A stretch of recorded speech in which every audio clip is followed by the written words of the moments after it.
Firman Allah jelas, perbaiki saja urusan akhiratmu, maka aku akan perbaiki urusan duniamu. Itu yang selalu mama saya bilang kalau setiap ada masalah, selalu mama bilang perbaiki hubungan kamu dengan Allah. Karena saat Allah ini maha kaya, Allah ini senang dipinta. Kita bermanja-manja saja sama Allah, ibaratnya kita dengan kekasih kita gitu kan. Jadi saat kita memperbaiki urusan akhirat kita, memperbaiki hubungan kita kepada Allah, insya Allah Allah akan jaga semua hubungan dunia kita. Lihat kasus-kasus saya.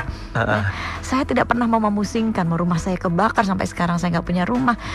Saya, ya Allah, itu semua milik Engkau. Saya hanya ingin, ya itu tadi, innalillahi wa inna ilaihi rajiun. Semuanya kita kembalikan kepada Allah, karena ini kan semua titipan. Buat orang-orang yang ikhlas, ini semua hanya titipan. Layaknya kita menitipkan barang kepada counter, kan pasti kita ambil lagi. Nah, itu juga sama seperti Allah, bahwa ini semua titipan, semua akan kembali lagi gitu kan.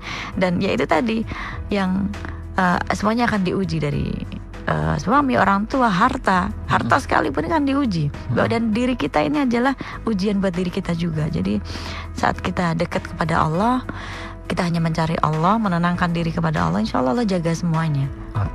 Kalau untuk Promams sendiri nih, program Promams, hubungan Umi bagaimana memberikan pengertian kepada anak-anak bahwa pengertian tentang pekerjaan Umi yang juga mungkin cukup menyita waktu ya, karena Umi kan kesibukannya padat nih.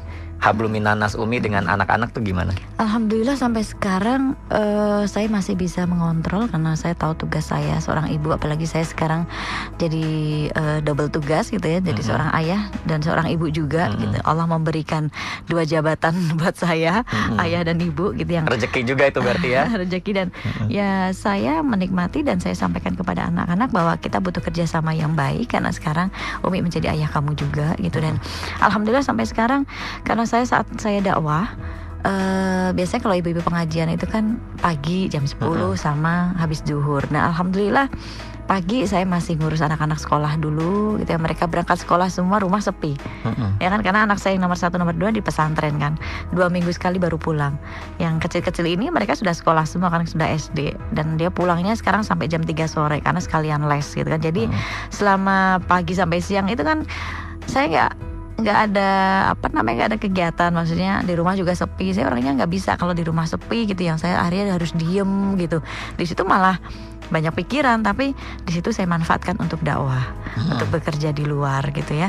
Sampai akhirnya sore saya pulang, anak-anak saya udah pulang, dan saya nggak pernah ngambil kegiatan malam, karena malam waktu saya untuk anak-anak, sholat berjamaah, ngajarin ngaji, ngajarin PR mereka, udah itu. Dan sampai sekarang alhamdulillah masih yang terkontrol, masih waktu sama anak-anak pun masih ada. Kayak bulan Ramadan ini kadang saya ajak mereka untuk ikut ke tempat acara, jadi buka puasanya di tempat acara gitu ya. Terus malam pulang kadang terawih di rumah, kalau nggak di masjid bareng-bareng gitu, sahur. Alhamdulillah sih sampai sekarang masih sama anak-anak. Dan kalaupun ada dakwah di luar kota, biasanya saya suka ajak mereka. Sabtu Minggu saya sekalian ajak mereka gitu. Jadi ada quality time-nya juga ya, walaupun sambil kerja. Alhamdulillah. Terakhir yang mau disampaikan ke You Lovers ini, berhubung campaign kita Use Your Voice, mungkin mau mengajak kita semua untuk menjadi pendakwah atau pensyiar gitu, jangan malu berdakwah dan sebagainya. Sampaikan walaupun hanya 1 ayat, saat kita mampu memberikan solusi kepada teman kita sekalipun gitu, sampaikan dengan kebaikan, tapi jangan menjudge, karena sesuatu saat kita menjudge orang lain itu akan menyakitkan orang lain. Berdakwahlah dengan kasih sayang seperti yang Rasul lakukan gitu ya, walaupun kita dibenci sekalipun, dikatakan soalim, tapi tetap dengan kasih sayang kita. Jangan memilih-milih, jangan menjudge orang. Misalkan saat ada maaf gitu ya, saat dulu pengalaman saya pernah bikin pengajian sama pekerja-pekerja malam pekerja-pekerja malam. Saya sama almarhum, saya bikin pengajian, saya undang mereka semua, walaupun mungkin tapi kerjasama dengan kepolisian ya, untuk mereka supaya ada pengajian gitu ya. Terus karena kan bukan tugas kita untuk memberikan hidayah mereka, bukan. Bukan tugas kita untuk membolak-balikan hati mereka, bukan. Tugas kita hanya berbuat baik, mengajak kepada kebaikan, lalu semuanya serahkan kepada Allah. Allah yang Maha memberikan hidayah, Maha membolak-balikan hati manusia gitu. Jadi saya bikin pengajian itu semua audiensnya para pekerja malam.